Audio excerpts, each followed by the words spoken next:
हम सबको समझना बहुत जरूरी है।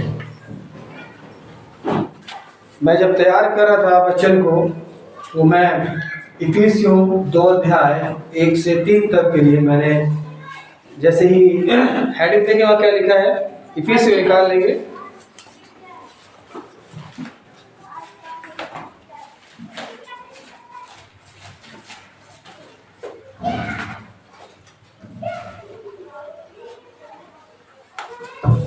देखिए वहाँ हेडिंग क्या लिखी हुई है, अन्य जातियों में पौलुस की सेवा। इफिसियों 2 अध्याय की हेडिंग मृत्यु से जीवन की ओर, मृत्यु से जीवन की ओर। मैं भाई हेडिंग अच्छी लगी, मैं देखा मैंने कि मैं इसके तैयारी करूं। जैसे ही मैंने इसको स्टार्ट किया तो मैं मृत्यु पे रुक गया। किस पे रुक गया? मृत्यु पे रुक गया। और मुझे लगा कि देखिए लिखा है कि मृत्यु से जीवन की ओर। कितना अजीब नहीं लिखा है यहाँ पर, मृत्यु से जीवन की ओर। जीवन से मृत्यु की ओर जाते हैं हम लोग, है कि नहीं? जीवन होता है, उसके बाद मृत्यु होती है, मगर यहाँ पर लिखा है मृत्यु से जीवन की ओर। तो मुझे लगा कि मैं क्यों ना आपको मृत्यु के बारे में समझाऊं, मृत्यु के बारे में बताऊं। तो मैंने थोड़ा सा इसको देखा। पहले आयत में क्या लिखा है देखेंगे, उसने तुम्हें भी जिलाया, हाँ, जो अपने अपराधों और पापों के कारण मरे हुए थे, हाँ, जिनमें तुम पहले इस संसार की रीति पर और आकाश के अधिकार के हाकिम अर्थात उस आत्मा के अनुसार चलते थे, हाँ, जो अब भी आज्ञा न मानने वालों में कार्य करता है। हाँ, याद रखना है परमेश्वर यहाँ पर हमें सिखाना चाहता है। ये मृत्यु के बारे में यहाँ पर हम देखें यहाँ पर कि मृत्यु से जीवन की ओर ये कैसे, ये क्या बोल रहा है। तो मैंने यहाँ पर देखा है कि हमें मृत्यु और मृत्यु और जीवन के बारे में बताया जा रहा है, जो मृत्यु और जीवन। तो मैंने मृत्यु के बारे में आपको बताने सोच रहा हूँ, मृत्यु के बारे में बताऊं कि ये मृत्यु क्या है और आपके इसमें विचार में क्या है। ये मृत्यु कैसे बोलेंगे इसको आप लोग? परमेश्वर की आज्ञा न मानना। मृत्यु परमेश्वर की आज्ञा न माना। संसारिक तौर पर क्या कैसे कहेंगे आप मृत्यु को? क्या होता है बोले? शरीर पर मन लगाना मृत्यु है। शरीर पर मन लगाना, ये तो आपने आत्मिक बातें कर दी। हम अगर देखें तो मृत्यु अगर देखा जाए तो भैया एंड, खत्म। अभी है एक जगह में गया था, लिखा है कि मंजिल तो मेरी यहीं तक थी, पर आते आते समय लग गया। हाँ, मंजिल तो मेरी यहीं तक थी, पर आते आते समय लग गया। देखिए परमेश्वर आपको सिखाना चाहता है कि हम इसको समझें। अभी बताया, अभी नहीं क्या बताया? शरीर पर मन लगाना मृत्यु है। शरीर पर मन लगाना मृत्यु। अभी यहाँ वही बताया जा रहा है, पढ़ा पर वही बताया जा रहा है कि हम जब जहाँ मन लगा रहे हैं, हम कहाँ मन लगा रहे हैं, है ना? तो याद रखना मृत्यु दिखाता है अलगाव को दिखाता है। क्या दिखाता है? अलगाव। बड़ी इंपॉर्टेंट बात है यहाँ पर। मृत्यु का मतलब ये नहीं खत्म हो गए, खत्म फिनिश हो गए, मर गए, चले गए, है ना? मृत्यु का मतलब है, अगर सही मीनिंग देखी जाए तो मृत्यु का मतलब है अलगाव होना। किससे अलगाव होना? परमेश्वर। अभी बताया आपने, क्या बताया? शरीर पर जो मन लगाना। हाँ, ये परमेश्वर से अलगाव होना, यह है मृत्यु, अलगाव होना।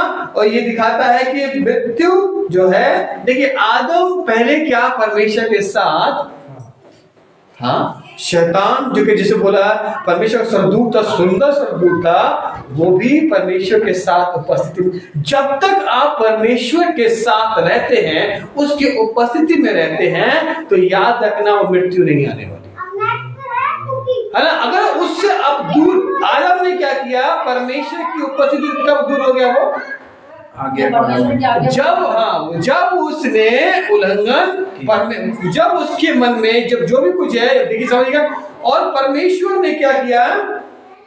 परमेश्वर ने क्या किया? पहले तो उसके साथ, परमेश्वर के साथ रहता था, कि परमेश्वर जब उसके लिखा, 3 में अगर देखेंगे वहां पर साफ लिखा है कि उसके मन में क्या आया, जब कोई बात आए, पाप आया, जब उसने जान लिया है ना, बुद्धि आई, खाने के बाद बुद्धि आई, बुद्धि खुल गई उसकी, तो वो क्या हुआ, परमेश्वर ने क्या किया, उसे वहां से निकाल दिया। अभी मैंने बताया था ना, आदम की वाटिका में कितने प्रकार के पेड़ लगाए थे जो इम्पोर्टेंट थे, है ना।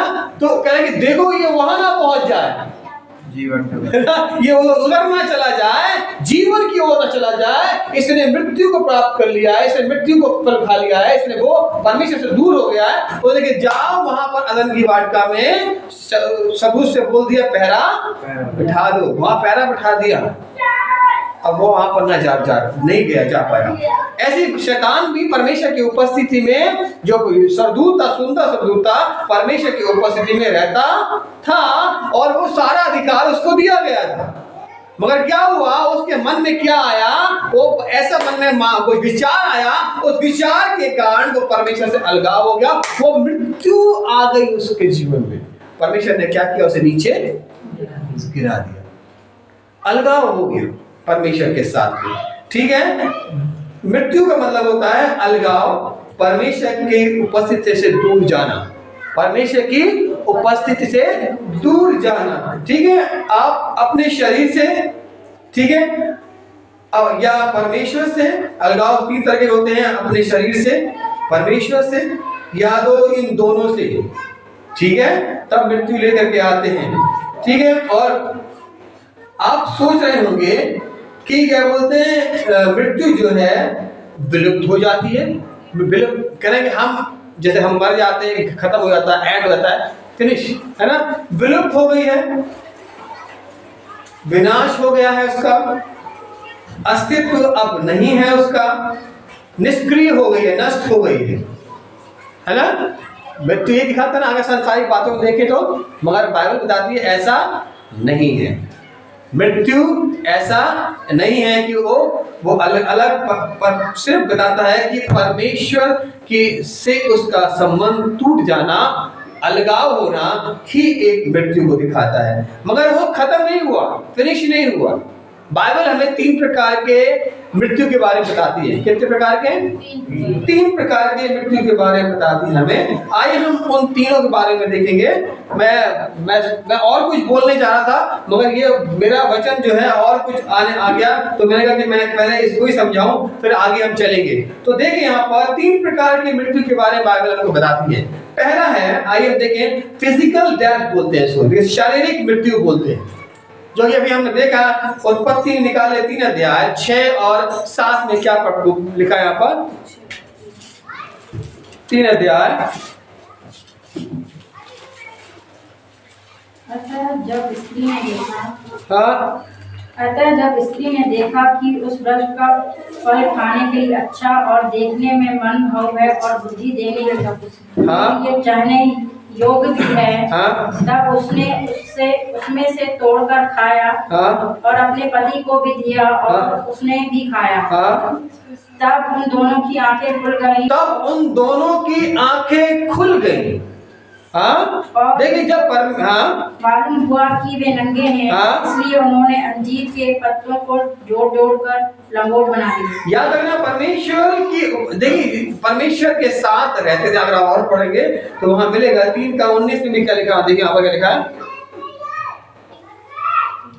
और अपने माथे के पसीने की रोटी खाया करेगा और अंत में मिट्टी में मिल जाएगा। अंत में मिट्टी में मिल जाएगा। ये मिट्टी में मिल जाना ये मृत्यु नहीं है, याद रखना। आज हम मिट्टी में मिल जाते हैं, हम सोचते हैं मृत्यु है। ये वो अलगाव है जो परमेश्वर ने हमारे लिए रखा है। हम इस बात को देखें, परमेश्वर चाहता है कि हम इस बात को सीखें कि जो फिजिकल जो डेथ होती है, जो शारीरिक मृत्यु होती है, वो परमेश्वर आपके जीवन में वो नहीं चाहता है कि वो शारीरिक मृत्यु आत्मिक मृत्यु के साथ आप चले जाएं। ये सबके लिए होना कंपलसरी है।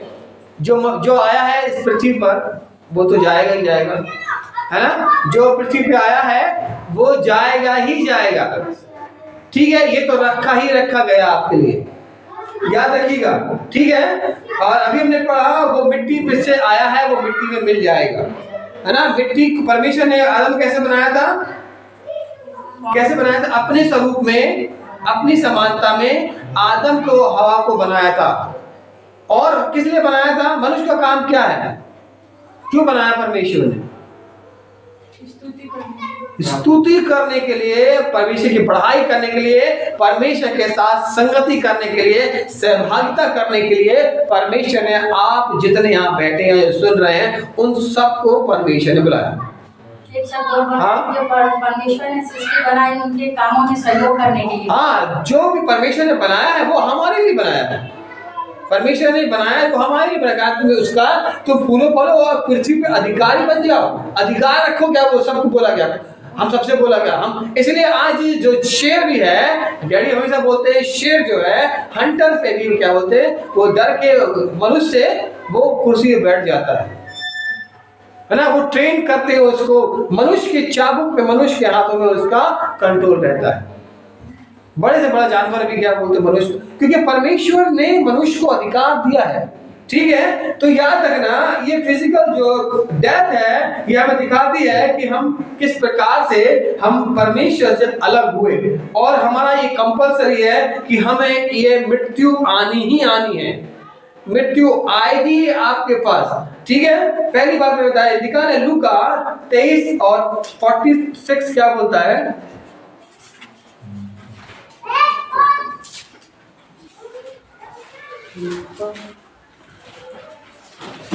का 46। हाँ,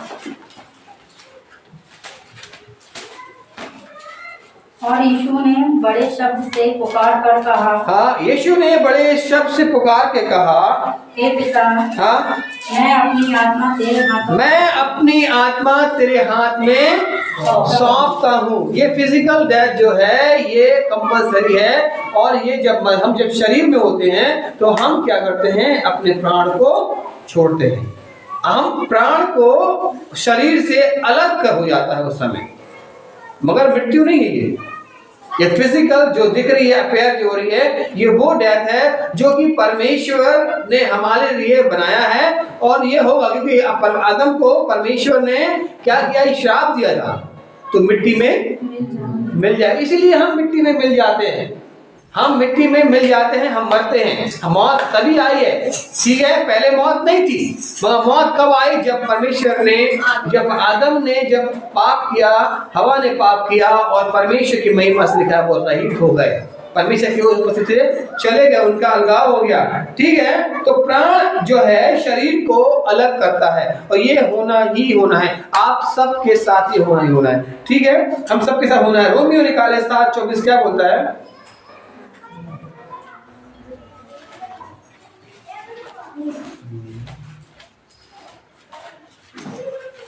मैं कैसा अभागा मनुष्य हूँ। हाँ, मैं कैसा अभागा मनुष्य हूँ, मुझे इस मृत्यु की देह से कौन छुड़ाएगा? मुझे इस मृत्यु के देह से कौन छुड़ाएगा? याद रखना, ये देह जो है ये जब तक शरीर में है तब तक ये हम कह सकते हैं कि ये शायद ये अच्छी है या अच्छी नहीं है, मगर परमेश्वर ये आपको बताना चाहता है ये जो फिजिकल डेथ जो है हमारे जीवन में ये तो कंपलसरी है ही, मगर इसके लिए भी अपने आप को तैयार करना है। ठीक है, लिखा है कि ये बोल रहा है व्यक्ति कि ये मृत्यु की देह से मुझे कौन छुड़ाएगा, इस देह से मुझे कौन निकालेगा, अलग करेगा। मगर जो निकलेगा वो कहां पर जाएगा? याद रखना, ये बहुत बड़ी बात है, परमेश्वर आपको सिखाना चाहता है। लिखा है कि शरीर मृत्यु जो होती है शरीर की आत्मा से अलग होने को कहते हैं। ये शरीर मृत्यु जो होती है ये शरीर का जो आत्मा से अलग होना होता है, शरीर और आत्मा अलग अलग हो जाना, ये शरीर मृत्यु होता है। ठीक है, दूसरी बात स्पिरिचुअल डेथ, आत्मिक मृत्यु। पहली मृत्यु हो तो कंपलसरी है, जो हम सबकी होनी ही है। ठीक है, आदम को परमेश्वर ने बनाया और वो गया। ठीक है, तमाम जो आए इस पृथ्वी पर, जितने भी आए पृथ्वी पर वो सब गए, मगर याद रखना यीशु मसीह पहलौटा, इसलिए बोला गया कि वो जीवित है, उसकी कब्र खाली है ना, इसीलिए उसको पहलौठा बोला गया। ऐसे नहीं बोला गया पहलौठा बोला है, उसने साफ बोला मैं जाऊंगा, मैं तुम्हें वहां पर मिलूंगा, है ना, जहां मैं जाता हूं वहां मैं तुम्हारी जगह तैयार करने जा रहा हूं, है ना। दूसरी देखिए हम लोग स्पिरिचुअल डेथ, आध्यात्मिक मृत्यु। दूसरी क्या है? आध्यात्मिक मृत्यु है। ये वो मृत्यु है जो बिना परमेश्वर के जीवन का होता है। ये वो मृत्यु है जो बिना परमेश्वर के जीवन हम व्यतीत करते हैं। ये वो मृत्यु है, स्पिरिचुअल डेथ, आध्यात्मिक मृत्यु। ठीक है, मनुष्य पाप में चलता फिरता है। मनुष्य जो है पाप में चलता, आध्यात्मिक मृत्यु है। अच्छा बुरा कोई फर्क नहीं पड़ता, अच्छा बुरा उसे कोई भी फर्क नहीं पड़ता। अविश्वासी का जीवन, कौन कौन है यहाँ अविश्वासी? कौन कौन है अविश्वासी? कौन कौन है? हम सब विश्वासी हैं। ठीक है, हम इस मृत्यु को भी, जो आध्यात्मिक मृत्यु है, स्पिरिचुअल डेथ भी, हम इससे पार करके जा रहे हैं। ठीक है, और संसारिक जीवन में वो रहते हैं। हम संसारिक जीवन में तो नहीं रहते ना, ज्यादा संसारिक जीवन में रहना भी घातक है। सुन लो भैया, ज्यादा संसार में रहना भी हमें क्या करना, हमारे लिए घातक है। ठीक है, एक पहला तिमोथियों 5:6 निकालें, क्या लिखा है यहाँ पर?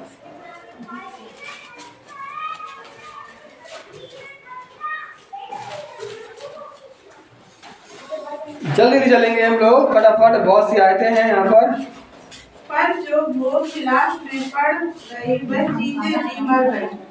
5:6। हाँ, पर जो भोग विलास में पड़ गई, जो भोग विलास में पड़ गया है, याद रखना, ये वही आत्मिक मृत्यु है, ये वही है स्पिरिचुअल डेथ, जो आध्यात्मिक जो इसे बोलते हैं, ये वही मृत्यु है। अगर हम उस परमेश्वर की उपस्थिति से दूर चले जाते हैं, अगर हम परमेश्वर की सहभागिता से दूर चले जाते हैं और हम संसार में पड़ जाते हैं, और तब हमारी वो मृत्यु, दूसरी मृत्यु भी हो जाती है। याद रखना क्या लिखा है कि वो भोग विलास में, आज हम जब भोग विलास, हम संसार में पड़ करके हम उसमें पड़ जाते हैं, है ना, हम अपनी बातों में चिंता करते हैं, अपने कामों करते हैं, हमें कोई मतलब नहीं है संसार परमेश्वर से, हमें कोई मतलब नहीं आराधना करने से, हमें कोई मतलब नहीं है धन्यवाद देने से। आज मनुष्य धन्यवाद तो ईश्वर को करना भूल गया, सबसे बड़ी बात है। ठीक है, इसलिए हमें उनसे निकलना है। हमें अगर आप चाहते हैं ये दूसरे प्रकार की मृत्यु अगर आपके जीवन में है, तो इसे अलग कर दीजिए। लूका 15 में देखेंगे, उसका 32 में क्या बोलता है। जल्दी मैं चलूंगा, फ्रेश करूंगा आधा घंटे के अंदर। लूका 15, बहुत अच्छी कहानी है, हम लोग सब सुनते आ रहे हैं। परंतु अब आनंद करना और मगन होना चाहिए, क्योंकि ये तेरा भाई मर गया था, फिर जी गया। अच्छा ये बताइए, क्या वो मर गया था? क्या है? नहीं मर गया, मगर वो विचारों में, वो अपनी सोच में, अपनी संगति में वो मर गया था। पिता बोल रहा है, क्या बोल रहा है? वो मर गया था। हाँ, पढ़ के लिए, वो मर गया था, तेरा भाई मर गया था, फिर जी गया है। याद रखना, आप फिर से स्पिरिचुअल डेथ, आध्यात्मिक जिंदगी, परमेश्वर के साथ सहभागिता आप करके जीवित हो सकते हैं। आप फिर से परमेश्वर की उस मृत्यु से अपने आप को अलग कर सकते हैं। याद रखना, क्या लिखा है? मर गया था, वो खो गया था, अब वो मिल गया है। जब हमारे अंदर परमेश्वर की बुद्धि और ज्ञान आता है मेरे मन यहोवा को, ये वो उसके अंदर जब ये ज्ञान आया, लिखा जब वो अपने आपे में वो आया, लिखा जो अपने आपे में आया, और जिस प्रकार से उसने कहा था मैंने परमेश्वर और तेरे पिता तेरे विरुद्ध पाप किया है, मैं जाऊंगा और कहूंगा, वैसे ही जाके उसने कहा मैंने स्वर्ग परमेश्वर के विरुद्ध और तेरे पिता के विरुद्ध हमने पाप किया है, मुझे क्षमा कर। याद रखना, ये मन में ये बुद्धि आपको परमेश्वर के द्वारा, ये हमारा आप अगर आपका जीवन ऐसा है कि परमेश्वर के साथ आप सहभागिता नहीं रख पा रहे हैं, तो याद रखना आप ऐसी मृत्यु में जा रहे हैं जो आपको, याद रखना आप कहां जाएंगे ये आप खुद डिसाइड कर लीजिए। आपको वहां से निकलना है ना। और परमेश्वर आपको बहुत अच्छी चीजें, अभी हमने देखा यहाँ पर आप यूहन्ना 6 का 53 देखेंगे, 53 यूहन्ना 6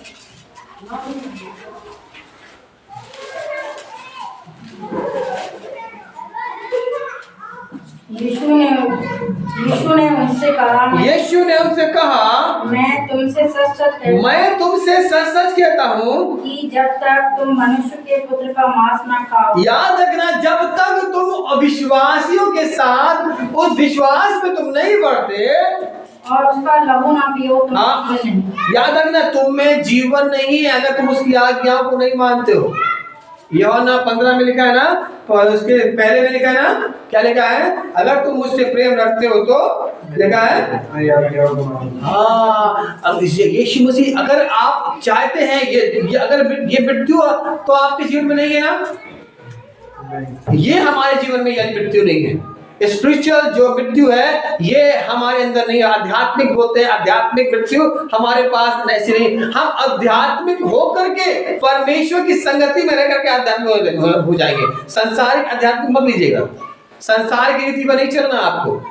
और आप उसने क्या किया, अपने दोस्तों की बात मान करके क्या किया उसने, आओ हम चले, है ना, पैसा था, खूब एंजॉय किया, खूब खाया पिया, खूब अयाशी करी, खूब पैसा यहाँ उड़ाया। मगर जब खत्म हो गया, जब वो अपने आप में लिखा आया तो उसे पछतावा किया।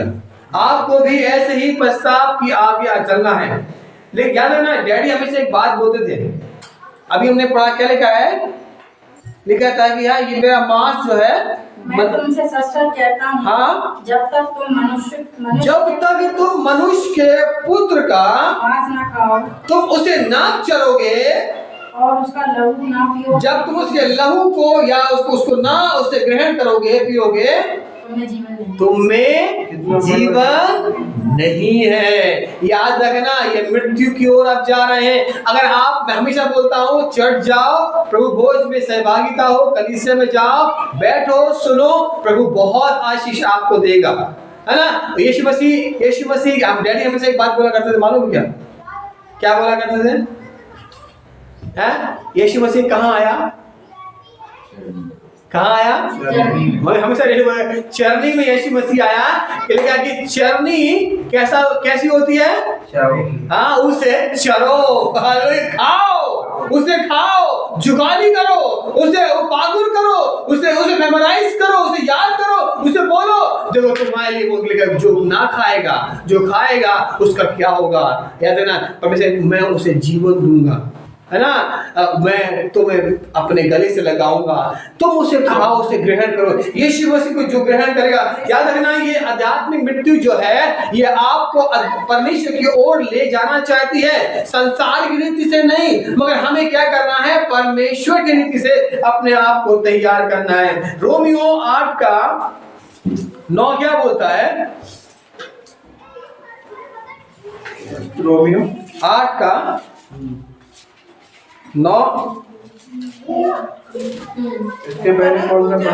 परमेश्वर का आत्मा हाँ, में बसता है, परमेश्वर का आत्मा तुम में बसता। याद रखना, परमेश्वर का जो आत्मा है वो तुम्हारे अंदर बसता है। तो तुम शारीरिक दशा में नहीं, तो तुम अब शारीरिक दशा, संसार की रीति से नहीं हो, परंतु आत्मिक दशा में, परंतु तुम अब आत्मिक दशा में हो। याद रखना, ये स्पिरिचुअल है। ये परमेश्वर तुम्हें चाहता है कि तुम ऐसी मृत्यु में ना जाओ, ऐसे उन बातों में मत जाओ जिससे तुम्हारी मृत्यु हो रही है। मनुष्य जीते जी भी अपने मृत्यु को बुला रहा है। मनुष्य जीते जी भी, एक तो शारीरिक डेथ तो होनी है, मरना ही मरना है, मगर याद रखना कि हम जीते जी भी अपने शरीर को मृत्यु की ओर लेके जा रहे हैं। मगर हमें क्या करना है? हमें वहां से अलग होना है। फिर से पढ़वा के लिखा है, परंतु जबकि परमेश्वर का आत्मा तुम में बसता है। किस में बसता है परमेश्वर का आत्मा? बोले, मुझ में परमेश्वर का आत्मा बसता है। याद है, अगर आपका आत्मा परमेश्वर का, आपका शरीर में परमेश्वर का आत्मा बस रहा है, तो याद रखना आप परमेश्वर के बुलाए हुए हो, परमेश्वर के कॉलिंग वाले बच्चे हो आप। परमेश्वर ने आपको अलग किया हुआ है, निकाला है। अगर कुछ संसार की रीति पे नहीं चल रहे हैं, कौन तो नहीं चल रहा है? हम अगर संसार रीति पर नहीं चल रहे हैं तो याद रखना परमेश्वर में हम आगे बढ़ रहे हैं। और इफिसियों 2:1 क्या बोलता है, भी पढ़ा है, पढ़ दो यहाँ पर क्या लिखा है, फिर से पढ़ दो यहाँ पर, इसी को देखेंगे। हाँ अभी जो पढ़ा हमने, जो हेडिंग चल रही है हमारी, उसने तुम्हें भी जिलाया, उसने तुम्हें भी जिलाया जो अपने अपराधों और पापों के कारण, जो अपने अपराधों और पापों के कारण मरे हैं। याद रखना परमेश्वर आपको बहुत सारी आशीष देना चाहता है, बरकतों से भरना चाहता है और आपको निकालना चाहता है, आपको वहां से निकालना चाहता है, उस मृत्यु से आपको बचाना चाहता है। कौन कौन बचना चाहता है? यस। तो अगर बचना चाहते हैं उस मृत्यु से तो आपको परमेश्वर में जुड़े रहना है। लिखा साफ लिखा है यहाँ पर, फिर से पढ़े क्या लिखा यहाँ पर? उसने तुम्हें भी जिलाया, उसने तुम्हें जिलाया है जो अपने अपराधों और पापों के कारण मरे हुए हैं। याद रखना आप मर चुके हैं उस अपने उन पापों के कारण, जो आपने परमेश्वर पे आने से पहले जो किया था, अब वो अलग मर चुके हैं। अब नई सृष्टि, क्या लिखा है? अब तुम प्रभु में नई सृष्टि हो। अब तुम्हें परमेश्वर ने अलग किया है आध्यात्मिक जीवन जीने के लिए, उस मृत्यु से बचाने के लिए आपको परमेश्वर अलग कर रहा है और निकालना चाहता है। इफिसियों 4:18-19 क्या बोलता है? क्योंकि उनकी बुद्धि अंधेरी हो गई है। याद रखना तुम्हारी बुद्धि अंधेरी नहीं होनी चाहिए। बुद्धि का आत्मा तुमको दिया गया है। तुमको परमेश्वर चाहता है कि तुम्हारे शरीर में तुम्हारी मृत्यु ना हो, तुम परमेश्वर को जान जाओ। जिस दिन जो कोई इसे ग्रहण करेगा बोलेगा वो ना मरेगा परंतु अनंत जीवन पाएगा, जो प्रभु को पढ़ेगा यहाँ पर। क्योंकि उनकी बुद्धि अंधेरी हो गई, क्योंकि उनकी बुद्धि अंधेरी हो गई है। ये वो डेथ, वो मृत्यु की ओर वो जा रहे हैं और उस अज्ञानता के कारण, और वो अज्ञानता जो उनको नहीं समझ में आ रही है, उन बातों को वो नहीं जान पा रहा है, उसके कारण जो उनमें है और उनके मन की कठोरता के कारण वे परमेश्वर के जीवन से अलग किए हुए हैं। हाँ याद रखना कि परमेश्वर से हम अलग किए गए हैं और कठोर, लेकिन उनके मन की कठोरता के कारण परमेश्वर के जीवन से अलग किए हुए। ये वो कठोरता है। बहुत से लोग आज उस मृत्यु की ओर बढ़ रहे हैं, वो कठोरता के कारण, उस अज्ञानता के कारण, उन मन में हठीलेपन के कारण, उन परमेश्वर के पास ना जाने के कारण, परमेश्वर से ना लिपटे के कारण। लिखा है अभी मूसा ने क्या किया, क्या किया था मुझे बताया नहीं। मूसा ने एक काठ पे क्या लटकाया था? क्यों लटकाया था? बचाव के लिए। देखिए सांप ने काटा था और बोला जो कोई उसको देखेगा वो बच जाएगा। देखिए ये आज्ञा है परमेश्वर की। अरे कह वो दवाई बेटे में बोलते दवाई लगा दे भैया वहां पर जहाँ काट लिया था, तो है ना, वो बांध दो वहां पर, सांप काट के तो बांध देते हैं वहां पर, दवाई लगा देते हैं, चूस लो कैसे निकाल लो खून निकल जाएगा। उपाय नहीं किया गया, दवाई नहीं लगाई वहां पर, बांधा नहीं वहां पर, है ना, मगर क्या किया? अब जो कोई उसकी ओर देखे, ये आज्ञा परमेश्वर ने तुम्हारे लिए दी है। अगर मृत्यु से बचना चाहते हो तो उसकी ओर निहारो। मैं अपनी आंखें तेरी ओर लगाता हूँ। याद रखना अगर हम अपनी आंखें उस जीवित परमेश्वर की ओर लगाएंगे तो हम मृत्यु से बच जाएंगे। आज हम शरीर में होते हुए भी आज हम मृत्यु की ओर ताक रहे हैं, हम तो मरने वाले हैं। अरे क्या रखा है जीवन में? अरे हटो यार, क्या कुछ दिन की जिंदगी है, कर लो ऐश कर लो। ये आज यही तो कह रहे हैं आदमी, और मृत्यु को अपना रहा है। मुझे नहीं मालूम, वो सोचता है मृत्यु खत्म तो खत्म, मर गए बस। अरे उसके बाद भी बाइबल बताती है जीवन है। अरे नरक और स्वर्ग किसके लिए रखा गया बताओ मुझे? शैतान के लिए। बताओ नरक और स्वर्ग परमेश्वर ने ये अलग अलग क्यों रखा है, किसके लिए रखा है? ये याद रखना, मृत्यु को हम जीवित इस शरीर में हम बुला रहे हैं, आओ आओ आओ आओ हम कह रहे हैं, मगर यीशु मसीह कह रहा है आओ हम आपस में वाद विवाद करें। यीशु मसीह बुला रहा है आपको, मगर आप शैतान से बात कर रहे हैं और उलझनों से बात कर रहे हैं, परेशानियों से बात कर रहे हैं। वो बुद्धि आपकी भ्रष्ट हो गई है। कैसे पढ़ना क्या लिखा है? हाँ उसी का 18 क्योंकि उनकी बुद्धि अंधेरी हो गई है, क्योंकि उनकी बुद्धि अंधेरी हो गई है, याद रखना। और उस अज्ञानता के कारण, और उस अज्ञानता के कारण, वो अज्ञानता ही है जो परमेश्वर की मृत्यु को, अपनी मृत्यु को बुला रहे हैं। और उनके मन की कठोरता के, और उनकी मन की कठोरता के कारण वे परमेश्वर के जीवन से अलग, वो परमेश्वर के जीवन से अलग हो गए हैं। याद रखना, वो होते चले जा रहे हैं, वो कर रहे हैं अपने आप को, अरे क्या रखा है, अरे मस्ती कर लो, मजाक कर लो, ये कर लो, वो कर लो, अभी इतनी जिंदगी बची है ना, ऐसे कर लो, वो कर लो। और वे शून्य होकर, और क्या लिखा 19 में, क्या लिखा है? और वे शून्य होकर, और वो शून्य होकर के लूचपन में लग जाते हैं। अरे क्या रखा, लूचपन, ऐसी बातों में लग जाते हैं कि सब प्रकार के गंदे काम, सब प्रकार के गंदे कामों में लालसा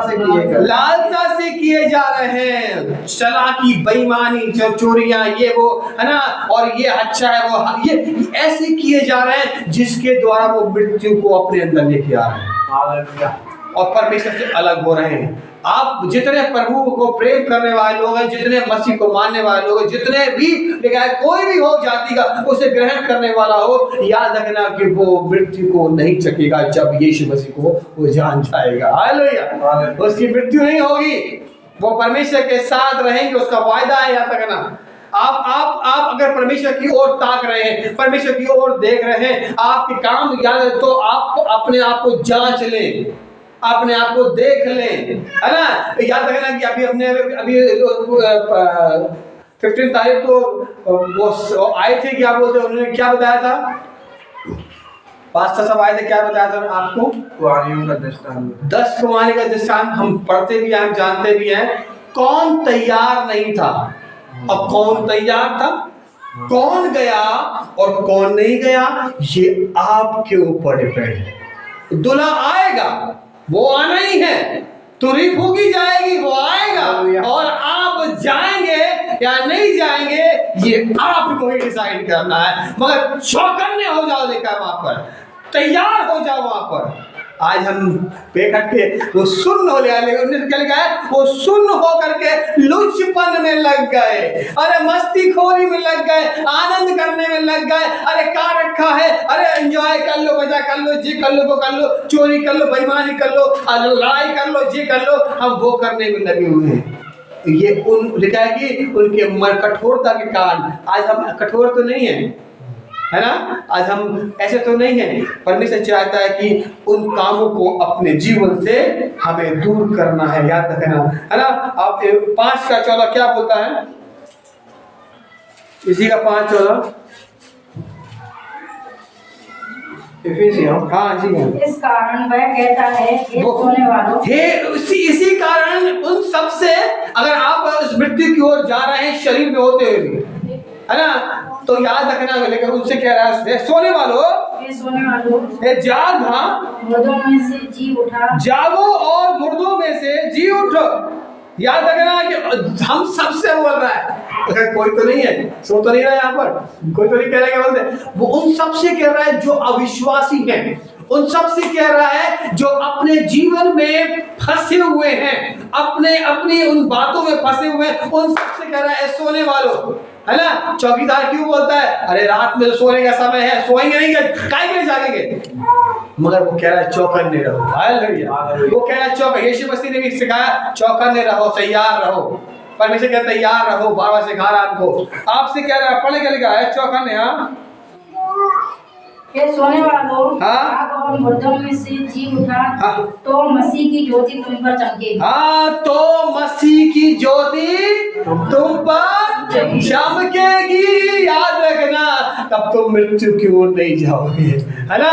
तुम्हारे लिए आध्यात्मिक ये इन बातों से तुम्हें निकलना है, तुम्हें ये सीखना है, तुम्हें समझना है, तुम्हें ज्ञान में लाना है कि हमारे लिए क्या जरूरी है। आज हम मत सोचो क्या बोलते हैं, क्या रखा है, अरे सब चलता है, सब ठीक है, ऐसा बढ़िया है, ऐसा नहीं। परमेश्वर के राज में अगर आपको जाना है, परमेश्वर के पास जाना है, तो अपना जीवन को अलग के जीवन की ओर ले जाए, अलग करें और प्रभु की ओर अपनी आंखें लगाएं, तो परमेश्वर आपको आशीष और बरकत से भरेगा। पहला यूहन्ना 5:2-12 क्या बोलता है,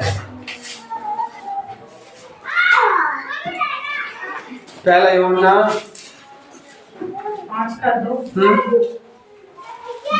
जब हम परमेश्वर से प्रेम रखते हैं, हाँ, जब हम परमेश्वर 5:12 जिसके पास पुत्र है, जिसके पास पुत्र है, पुत्र है, उसके पास जीवन है। हालेलुया। अगर तुम्हारे पास पुत्र है ना, तो याद रखना तुमने संसार से प्रीति नहीं करी है ना, तुमने संसार से तुमने प्रेम नहीं किया है। तुम परमेश्वर से पहला प्रेम करते हो। किससे प्रेम करते हो, है ना? बोले मैं पहला प्रेम किससे करता हूँ? परमेश्वर से करता हूँ। याद रखना सारी बातें मिलकर लेकर भलाई को उत्पन्न करती है। तुम जब परमेश्वर से प्रेम करोगे ना, तब तुम्हारे जीवन में भलाइयां उमड़ के आएंगी। लेकिन मेरा कटोरा उमड़ रहा है। याद रखना, क्या फिर से पढ़ने लिखा है? जिसके पास पुत्र है, जिसके पास पुत्र है। याद रखना, अगर पुत्र तुम्हारे पास नहीं, यीशु मसीह तुम्हारे पास नहीं है, उसके पास जीवन है। हाँ, याद रखना, उसी के पास जीवन है। अगर पुत्र नहीं है, परमेश्वर नहीं है, तो तुम्हारे पास जीवन नहीं है। उसकी बातें नहीं है तुम्हारे अंदर, उसके विचार नहीं है, उसके काम नहीं है, उसकी तरह नहीं है, तो याद रखना तुम्हें जीवन नहीं है। अगर कुछ तुम्हारे पास पुत्र है, तुम्हारे पास अगर रोशनी है, तो अंधेरे में तुम नहीं चल पाओगे, ठोकर नहीं लगेगी, है ना? रोशनी, अगर टॉर्च तुम्हारे पास है, अंधेरे में तुम देख पाओगे। हालेलुया। वही ज्योति तुम्हें परमेश्वर के पास लेके जाएगी। तीसरी बात हम आपको बताया जाता है, इटर्नल डेथ। क्या है इटर्नल डेथ? अंतिम मृत्यु। तीसरी बात है इटर्नल डेथ, जिसे बोलते हैं अंतिम मृत्यु। बहुत से लोग को नहीं मालूम है कि मृत्यु, ये शरीर में मृत्यु होने के बाद हमारी एक और मृत्यु होगी। लोग नहीं, अविश्वासी लोग इससे बहुत अपरे हैं, वो परे हैं, इससे वो नहीं जानते हैं, वो नहीं समझते। मगर जब प्रभु में आप आते हैं, मसीह में आते हैं, तभी आप जान पाते हैं कि आपकी जो शरीर में मृत्यु के बाद भी एक और मृत्यु है, जिसे बोलते हैं दूसरी मृत्यु। क्या बोलते हैं? दूसरी मृत्यु, हमेशा की मृत्यु। ठीक है, अनंत मृत्यु। हम सब जानते हैं, हर धर्म में लिखा है कि नरक भी है, स्वर्ग भी है। ठीक है, स्वर्ग और नरक भी है। तो भैया ये बताओ, जब आप जब कहते हैं हम सब स्वर्गवासी हो गए, हम सब स्वर्ग में चले गए, मर गए, तो नरक में कौन गया? हाँ, पहली बात तो जब तक न्याय नहीं होगा, तब तक तो क्या बोलते हैं, आप कहीं जाएंगे नहीं पाएंगे। इसलिए याद रखना, परमेश्वर हमको सही जानकारी देता है, वचन सही सिखाता है हमको। जब आप प्रभु में नहीं मरते, जब प्रभु में आप नहीं हैं, जब आप संसारी रीति में मरते हैं, तो याद रखें जब न्याय होगा तब परमेश्वर आपको अलग करेगा। Hello, hallelujah. रोमियो 6, अब ये पढ़ा हमने, रोमियो 8:6 क्या लिखा है? फिर से पढ़ दें वहां पर, और एक दानियल निकाल लें। रोमियो 8:6 पढ़ देंगे, जैसे अभी हमने पढ़ा था 8:6। हाँ, शरीर पर मन लगाना। शरीर पर, याद रखना, ये वो मृत्यु है जब हम शरीर पे मन लगाते हैं। हाँ, शरीर पर मन लगाना तो मृत्यु है, परंतु आत्मा पर मन लगाना, परंतु आत्मा पे मन लगाना, परमेश्वर पे मन लगाना, ये क्या है? वो जीवन है। याद रखना, तभी आपको वहां ऊपर क्या मिलेगी? शांति मिलेगी। दानियल 12:2 निकाले, क्या लिखा है? बस मैं खत्म कर जा रहा हूं। दानियल 12:2 क्या बोलता है? जो भूमि के नीचे सोए रहेंगे, ये देखना, ये यहाँ पर सिखा रहा परमेश्वर आपको, जो भूमि के नीचे सोए रहेंगे, उनमें से बहुत से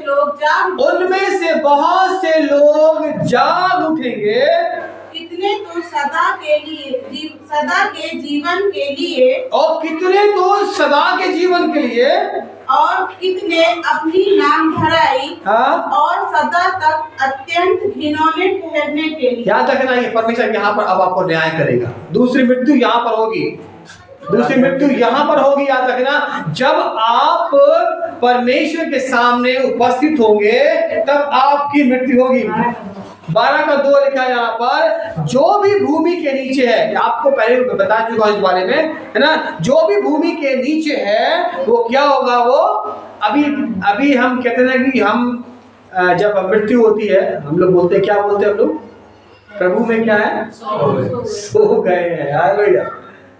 फिर जागेंगे हम, डैडी से हम फिर मिलेंगे, मम्मी से हम फिर मिलेंगे। हालेलुया, है ना? तो आप सब देखेंगे, अपने अपने लोगों को देखेंगे, अपने अपने बच्चों, अपने पत्नियों, अपने पति को, अपने लोगों को देखेंगे, कहेंगे अरे अरे अरे आओ आओ मिलो मिलो मिलो ना मिल। हम जब भी सो गए, ये ऐसे जैसे रात में सोते हैं ना हम लोग, अरे सुबह हो गई इतनी जल्दी, पता ही चली। ऐसे ही आपकी आंख खुलेगी, आप देखेंगे तो नहीं फूकी जाएगी, लिखा है, और हम फिर से जी उठेंगे। और हम ये वो, और याद रखना जब हम वहां पर जाएंगे तब न्याय होगा, तब न्याय होगा। तुरी फूकी जाएगी, न्याय होगा, वो हमको लेके जाएगा, न्याय होगा। तब हम, जब हमारा नाम जीवन की पुस्तक में लिखा होगा तो क्या होगा? अगर जिसका नाम जीवन की पुस्तक में लिखा होगा, समय नहीं है, जीवन की पुस्तक में लिखा होगा तो क्या होगा? वो परमेश्वर के साथ सदा की जिंदगी जिएगा। याद रखना, अनंत जीवन की जिंदगी वो जिएगा, आप भी जिएंगे अगर प्रभु में आप मर रहे हैं तो। प्रभु में आप हैं। और लेकिन इसलिए कहते हैं हम तो सोए हुए हैं, हम तो सोए हुए हैं। बहुत से लोग बोलते हैं कि मरने के बाद जाते कहाँ हैं? हमने कहा कोई जाते कहीं कि वो सो गए हैं, है ना? एक सिस्टर ने पूछा मुझसे कि मरने के बाद कहाँ जाते हैं? जैसे यीशु मसीह गया, वो तो अलग मैटर है, क्या बोलते हैं, ठीक है, यीशु मसीह गया, वो उनके पास गया, लिखा है, क्योंकि जो यीशु मसीह से आने से पहले मर गए थे उनको बताने के लिए गया था। यीशु मसीह उस कब्र में गया, उस अधलोक में गया जहां वो थे, है ना? क्योंकि ये लिखा है कि यीशु मसीह के बिना किसी का उद्धार नहीं है। वो बताने गया वहां पर कि मैं इसलिए आया हूं कि तुम विश्वास करो। वहां उसने अपने आप को प्रकट किया, है ना? और जो हर एक काम उसको देखे लिखा है, तो वो याद रखना कि वहां सबने देखा। तो इसलिए परमेश्वर अनंत जीवन आपके लिए तैयार है। हालेलुया। आशीष का जीवन वो तैयार है। आपकी दूसरी मृत्यु होगी कि नहीं होगी? बताइए मुझे। नहीं होगी, बोले नहीं होगी, दूसरी मृत्यु नहीं होगी आपकी, है ना? अब आप सोए हैं, अब आप प्रभु में आप फिर से जाएंगे। हालेलुया। मत्ती 25 का निकालें, 46 क्या बोलता है? 2 आयतें बोले खत्म करूंगा, समय नहीं, बहुत सी बातें यहाँ बोलने के लिए, विषय बहुत बड़ा है, मगर अनंत दंड भोगेंगे, और ये अनंत दंड भोगेंगे, परंतु धर्मी अनंत जीवन में प्रवेश, परंतु धर्मी अनंत जीवन में प्रवेश करेंगे। ये वो दूसरी मृत्यु से वो हमको बचाएगा। हालेलुया। वो हमको बचाएगा, वो निकालेगा, और हम फिर से बड़ा क्या लिखा है? और ये अनंत दंड भोगेंगे, वो अनंत दंड भोगेंगे जिन्होंने अपनी मृत्यु को बुलाया, जिसने कहा कि सब चलता है, जिसने परमेश्वर की ओर मन नहीं लगाया, संसारिक रीति पे चल रहे हैं। और बड़ा पुत्र के विषय में क्या पढ़ा हमने? जब वो मिल गया, क्या लिखा था? जो मिल गया, वो मर गया था, लिखा है, बाप बोलता है वो मर गया था मगर वो जीवित हो गया है। आप जीवित हो जाओगे। अगर मर रहे हो तो यीशु मसीह के पास आ जाओ तो आप जीवित हो जाओगे। ये खो गया था, अब ये मिल गया है, लिखा है। वो यीशु मसीह यही बोलेगा तुम्हारे लिए, तुम खो गए थे, तुम मिल गए, आओ पिता के राज के अधिकारी तुम हो जाओ। प्रभु बहुत सारी आशीष देगा। हाँ, फिर पढ़ के लिखा है आगे, परंतु धर्मी, परंतु आप लोग जो विश्वास कर रहे हैं वो लोग अनंत जीवन में प्रवेश, अनंत जीवन में दूसरी मृत्यु से बच जाएंगे, इटर्नल डेथ से बच जाएंगे, हमेशा की मौत से बच जाएंगे, नरक से जाने से बच जाएंगे, और वो पर जीवन में प्रवेश करेंगे। हालेलुया। प्रभु को बहुत बहुत धन्यवाद कि हम जीवन में प्रवेश करने वाले हैं। अगर आप जीवन में प्रवेश नहीं कर रहे हैं, अगर आप अपनों से नहीं मिलना चाहते हैं, तो संसारिक रीति पे चलिए, कोई परवाह नहीं, कोई चिंता मत करिए, आप एंजॉय कीजिए। मगर आप चाहते हैं कि अपने लोग से, प्रिय लोगों से मिले, तो याद रखना क्या करना पड़ेगा? आपको प्रवेश करना पड़ेगा। उस पे ईमान लाओ, जो कोई उस पर विश्वास करेगा, लेकिन वो नाश ना होगा परंतु अनंत जीवन पाएगा। आप अनंत जीवन पाना चाहते हैं? उत्पत्ति प्रकाशित वाक्य 20:14-15 में क्या लिखा है?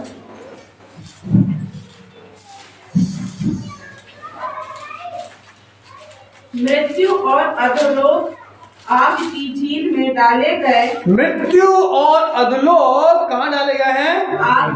आग की झील में डाले जाएंगे। याद रखना, ये वो मृत्यु है जो विश्वास नहीं करता, जो अविश्वासी है, जो सचमुच आशीष परमेश्वर की ओर नहीं ताकने वाला है। हाँ, फिर से पढ़े।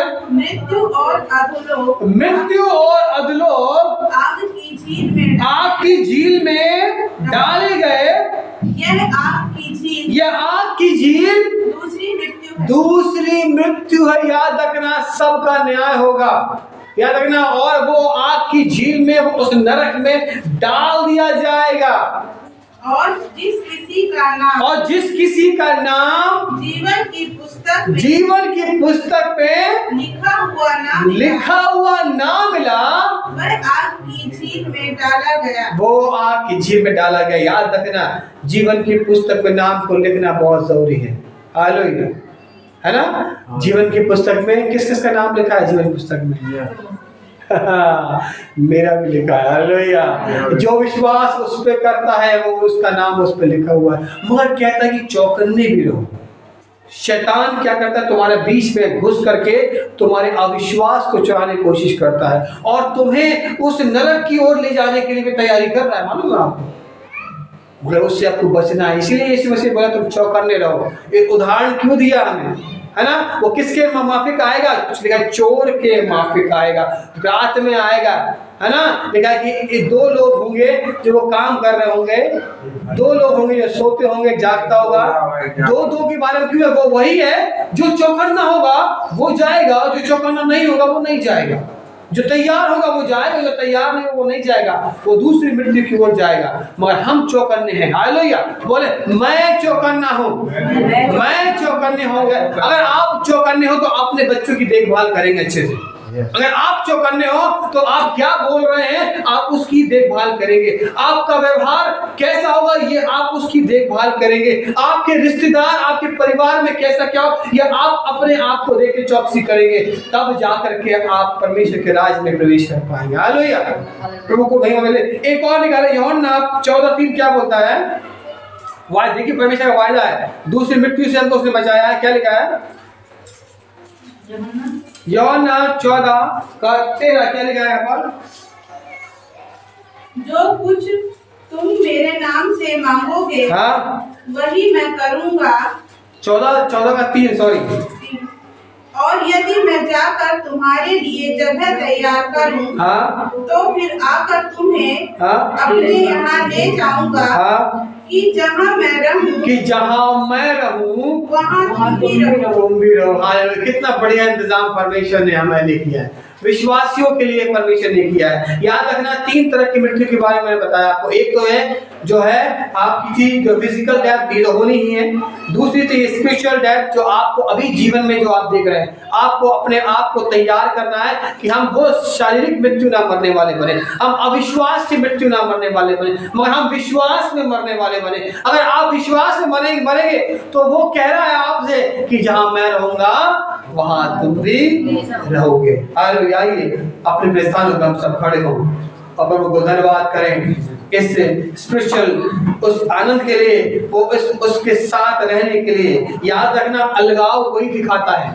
अलगाव जब प्रभु की उपस्थिति से आप दूर चले जाते हैं, और यही मृत्यु को लेकर के आता है। परमेश्वर के साथ सदा बने रहें। प्रभु में आप सो जाएंगे तो याद रखना, प्रभु ही आपको उठा करके अपने साथ लेके जाएगा। प्रभु यीशु मसीह आपको धन्यवाद करते हैं, आपसे प्रार्थना करते हैं इस कलीसिया के लिए खुदावंद। प्रभु जी, इस मृत्यु के बारे में समझाने के लिए खुदा हम तेरा धन्यवाद करते हैं। खुदा प्रभु जी, हमारे जीवन में यीशु मसीह इस प्रकार की मृत्यु ना हो जो हम नरक की ओर जाने वाले बने। खुदावंद, उड़ाव पुत्र के समान यीशु मसीह सच में अपने आपे में हम आने वाले बने, संसार की रीति पे ना चलने वाले बने। खुदावंद, हाँ खुदावंद, हम दुष्टों की युक्ति पे ना चलने वाले बने। खुदावंद, हम उन घिनौने कामों की तरह ना चलने वाले बने, हम अपने मनों की तरह ना चलने वाले बने, मगर हम तेरे मुताबिक चलने वाले बने, तेरे कलाम के वचन के मुताबिक हम चलने वाले बने। तो तेरी बनाई हुई बातों, तेरी आज्ञाओं के मुताबिक हम तुझ में लिपटे रहने वाले बने। खुदावंद, अब जब हम तुझ में हम सोएंगे तो याद रखना, हम जरूर स्वर्ग में जाएंगे, हम दूसरी मृत्यु से बच पाएंगे, इटर्नल डेथ से हम बच पाएंगे। खुदावंद, हाँ खुदावंद, जब हम सचमुच प्रभु जी हम आप में सोएंगे खुदावंद, जब शरीर में आनंदित है खुदावन, आपके कामों में हम मगनित है खुदावन। हम तेरे भवन में जाने में ललायत है दाऊद के समान खुदावन, वो आराधना करने में, वो गीतों को गाने में, एक दूसरे के परिवार को ब्लेस करने में खुदावन, वो एक दूसरे के लिए प्रार्थना करने में, एक दूसरे को उठाने में, एक दूसरे के उन्नति का कारण बढ़ने में, एक दूसरे से आशीष में हम बढ़ चढ़ के आगे बढ़ने में खुदावन, तब हम सचमुच हम उस आनंद की ओर जाएंगे जहां परमेश्वर है। जब हम प्रभु में सोएंगे खुदावन, तो सचमुच यीशु मसीह हम जानते हैं हम प्रभु जी तेरे साथ रहेंगे, क्योंकि तेरा वादा है खुदावन, हम दूसरी मृत्यु नहीं देखेंगे खुदावन। हम धन्यवाद करते हैं उस आनंद के लिए, तूने कहा कि जहां मैं रहूंगा वहां तुम भी रहोगे खुदावन। हम धन्यवाद करते हैं खुदावन। हाँ खुदावन, मुझे बचाने के लिए, मुझे अपने साथ ले जाने के लिए धन्यवाद यीशु मसीह। मुझे विश्वास है कि यीशु मसीह तू यीशु मसीह आएगा और मुझे लेके जाएगा खुदावन। हाँ खुदावन धन्यवाद, हम अपने लोगों से मिलेंगे खुदावन। धन्यवाद यीशु मसीह, धन्यवाद यीशु मसीह इस आनंद के लिए, इस आशीष के लिए। हाँ खुदावन, जिस प्रकार से यीशु मसीह हम अपने जीवन को व्यतीत करते खुदावंद, हम उसमें तेरी आशीष को चाहते, तेरे बुद्धि को चाहते, तेरे ज्ञान को चाहते, ताकि हम सच में यीशु मसीह हम आशीष में हम बढ़ने वाले बने। हाँ खुदावन, हम इटर्नल जीवन जीने वाले बने खुदावन, इटर्नल मृत्यु में नहीं, मगर हम इटर्नल लाइफ, इटर्नल जीवन हम प्रवेश करने वाले बने खुदावन। हाँ, हम जीवन में प्रवेश करने वाले, ये कलीसिया जीवन में प्रवेश करने वाले बने, ये जितने सुनने वाले ये जीवन में प्रवेश करने वाले बने खुदावन। हाँ खुदावन धन्यवाद यीशु मसीह, आज के इस बातों के लिए धन्यवाद, यीशु के नाम से मांगते हैं, आमीन आमीन हालेलुया। आइए प्रभु की प्रार्थना है। हमारे पिता मुझे स्वर्ग में तेरा नाम होती है, इस प्रकार से हिम्मत स्वरूप की होती है, ये सभी लोग मसीह होते हैं, इस प्रकार से हम प्रार्थना करते हैं कि अब तक कुछ हम हमारे श्रेष्ठ लाइन क्राइस्ट की चले जाए, अपना कर हमें मुक्ता दे। आशीष वचन बोलने और परमेश्वर का प्रेम, पिता का, परमेश्वर मसीह का अनुग्रह, पवित्र आत्मा की सहभागिता हम सब के साथ, इस कलीसिया के साथ द्वितीय आगमन तक सदा बनी रहे खुदावन। आमीन। सभी को जय मसीह।